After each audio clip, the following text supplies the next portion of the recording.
All right, let's jump right in. Today, we're tearing down the hype and doing a deep dive explainer into something that is literally everywhere right now, the fundamental architecture of intelligence. We are bypassing all the sci-fi doom and gloom to look at how organic human brains and artificial neural networks actually operate side by side. We're going to explore the science, the architecture, and the fundamental nature of how both entities process the world around them. It's going to be a fascinating journey through silicon mines and our own mortal gray matter to uncover how these two totally distinct forms of intelligence truly function. You know the headline. We've all seen it. AI versus the human brain. Who is smarter? We constantly frame this rapid rise of artificial intelligence as this fierce, head-to-head battle with human intellect.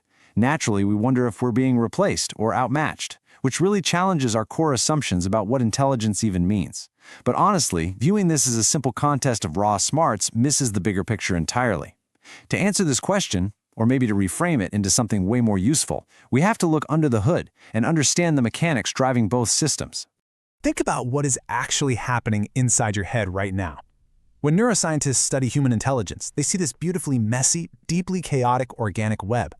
We are talking about billions of neurons firing and wiring together through wildly complex electrochemical signals. Every single thought, every memory, every random creative spark you have is born right out of this dense, interconnected network.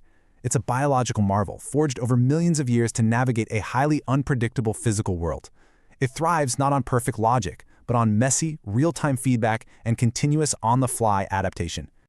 Now, flip that completely on its head. Look at the massive, rigid architecture of an AI supercomputer.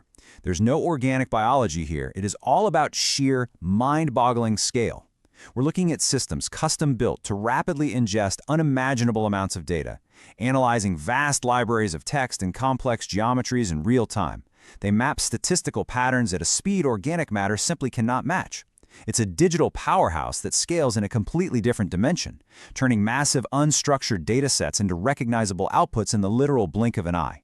So what does this actually mean for how these two systems learn? Well, think about a kid learning to ride a bike. They adapt through physical, embodied experience. They feel the balance, they wobble, they probably scrape a knee, and they tweak their motor skills through trial and error in physical space. An AI system, though, it doesn't ride. It requires a massive, perfectly labeled data set of millions of bicycles just to statistically recognize the visual pattern of what a bike even is. One totally relies on lived physical intuition, the other is completely statistical and totally dependent on data volume. Let's level this up.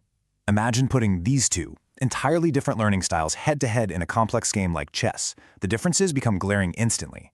A human grandmaster sits down, relying on strategic calm, intuition, psychological pressure, and a deep, almost abstract feeling for the spatial flow of the board. The AI? It feels absolutely zero pressure. It just uses relentless, brute force calculation to evaluate millions of probabilities per second. They are playing the exact same game, but operating in two completely different realities. But here's where things get really fascinating. What happens when we take these entities out of a zero-sum game and put them into the messy, high-stakes real world? In fields like medicine, the whole us versus them narrative totally falls apart. We start to realize that because these systems compute and operate so differently, their skills are actually incredibly complementary. They aren't designed to steal jobs from each other. They're designed for interlocking tasks, creating a massive paradigm shift in how we approach really complex problems. Picture a demanding, fast-paced clinical setting. The AI steps up to do exactly what it was built for, rapidly scanning complex medical imagery, spotting microscopic anomalies, and crunching the statistical probabilities of a diagnosis with just incredible precision.